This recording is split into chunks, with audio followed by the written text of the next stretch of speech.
آج کے اس تفصیلی جائزے میں خوش آمدید۔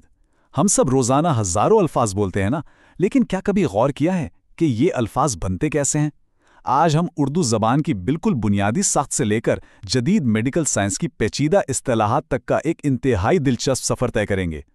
ہم دیکھیں گے کہ الفاظ کے چھوٹے چھوٹے ٹکڑے کیسے پوری زبان کھڑی کر دیتے ہیں۔ یہ واقعی بڑی حیرت کی بات ہے کہ روزمرہ بول چال کے انتہائی سادہ الفاظ اچانک سے اتنی پیچیدہ سائنسی اور طبی اصطلاحات میں کیسے بدل جاتے ہیں۔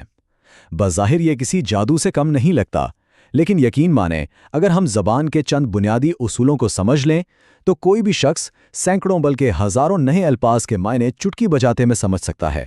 اور یہی وہ دلچسپ راز ہے جو آج ہم کھولنے والے ہیں۔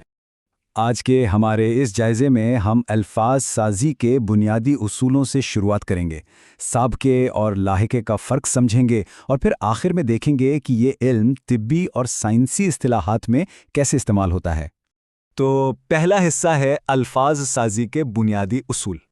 دیکھیں، زبان کے الفاظ بالکل ان انٹرلاکنگ بلاکس کی طرح ہوتے ہیں جنہیں ہم بچپن میں جوڑ کر نت نئی شکلیں بناتے تھے۔ گرامر کی دنیا میں بھی بالکل ایسا ہی ہوتا ہے۔ ہمارے پاس ایک بنیادی لفظ ہوتا ہے جسے ہم روٹ ورڈ کہتے ہیں۔ اب جیسے ہی ہم اس بنیادی لفظ کے آگے یا پیچھے کوئی چھوٹا سا حصہ جوڑتے ہیں تو کمال دیکھیے، اس پورے لفظ کا مطلب مکمل طور پر بدل جاتا ہے۔ یہ وہ بنیادی مشینری ہے جو اردو زبان کو اتنا وسیع اور متحرک بناتی ہے۔ دوسرا حصہ ہے سابقے، یعنی الفاظ کی شروعات۔ اچھا، تو سابقہ، جسے انگلش میں پریفکس بھی کہتے ہیں، دراصل ہے کیا؟ سیدھے سادے الفاظ میں سابقہ کسی بھی لفظ کے شروع میں جڑنے والا وہ ٹکڑا ہے جو مل کر بالکل ایک نیا مطلب پیدا کر دیتا ہے۔ اس کے نام سے ہی ظاہر ہے، سابق یعنی جو پہلے آئے۔ یہ سمجھ لیں کہ یہ وہ ٹرین کا انجن ہے جو ڈبے کے بالکل آگے لگایا جاتا ہے اور پھر پورے لفظ کی سمت ہی بدل دیتا ہے۔ روزمرہ کی چند مثالیں لیتے ہیں۔ اب ایک لفظ ہے کام، جس کا مطلب ہے کام، لیکن ذرا غور کریں، جیسے ہی ہم اس کے شروع میں ایک چھوٹی سی آواز بے لگاتے ہیں تو یہ کیا بن جاتا ہے؟ بیکار۔ مطلب بالکل الٹ گیا۔ اسی طرح ادب کے شروع میں با لگایا تو با ادب ہو گیا، اور سفر سے پہلے ہم جوڑا تو ہم سفر بن گیا۔ یعنی صرف ایک چھوٹی سی تبدیلی اور لفظ کی پوری شناخت ہی بدل گئی۔ اب آتے ہیں تیسرے حصے کی طرف، لاحقہ یعنی الفاظ کا اختتام۔ لاحقہ، یا جسے سفکس کہا جاتا ہے، اس کا معاملہ سابقے کے بالکل الٹ ہے۔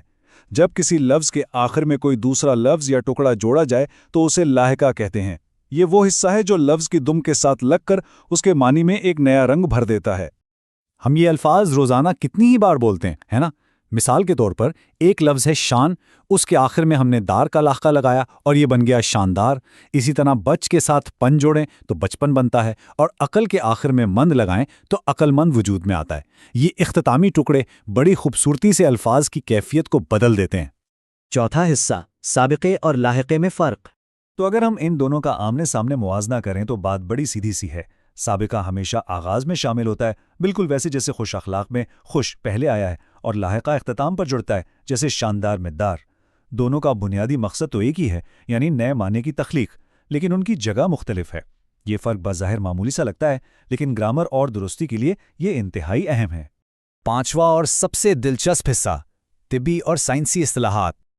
یہاں آ کر بات تھوڑی سنجیدہ اور بڑی دلچسپ ہو جاتی ہے۔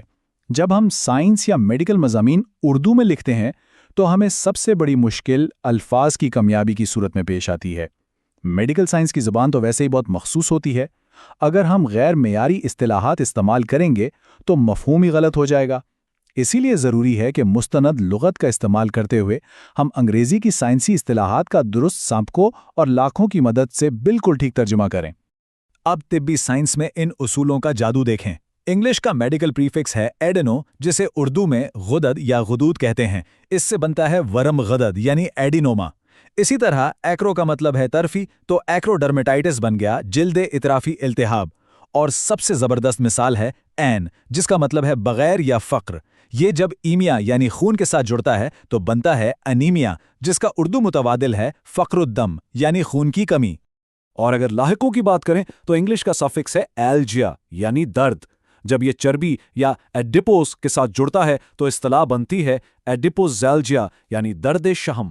اسی طرح سننے سے متعلق لاحقہ ہے ایکوسس، اس سے بنتا ہے ایمبلیوکیوسس، جس کا اردو ترجمہ ہے سوفسم یا سماعت کی کمزوری۔ اور ایک جو موافقت ظاہر کرتا ہے اس سے ایکلیمیٹائزیشن یا توافق ماحول جیسی اصطلاحات وجود میں آتی ہیں۔ تو سمجھنے والی سب سے اہم بات یہ ہے کہ یہ جو ہمیں میڈیکل سائنس کی بڑی بڑی اور خوفناک سی اصطلاحات نظر آتی ہیں، یہ دراصل محض چھوٹے چھوٹے لفظی بلاکس کا مجموعہ ہی تو ہیں۔ جب ہم فکر الدم کہتے ہیں تو دراصل ہم صرف فکر اور دم کو جوڑ رہے ہیں۔ درد شہم میں درد اور شہم اکٹھے ہو رہے ہیں۔ اگر ان بنیادی سابقوں اور لاحقوں کی سمجھ آ جائے تو یقین مانے مشکل ترین میڈیکل لٹریچر کو بھی بڑی آسانی سے ڈیکوڈ کیا جا سکتا ہے۔ ساری چابی انہی چھوٹے چھوٹے حصوں میں ہے۔ اب یہ سب جاننے کے بعد ذرا سوچئے گا ضرور، روزمرہ کی گفتگو میں یا جب آپ خبریں سن رہے ہوں تو ہم بنا سوچے سمجھے کتنے ہی پوشیدہ سابقوں اور لاحقوں کا استعمال کرتے ہیں۔ آج کے بعد اپنے ارد گرد بولے جانے والے الفاظ پر ضرور غور کیجیے گا۔ دیکھیے گا کہ کون سا لفظ بنیاد ہے اور کون سا اس کے آگے یا پیچھے لگا ہے۔ اس طرح زبان کو پرکھنا آپ کے سیکھنے کے عمل کو ہمیشہ کے لیے بدل دے گا۔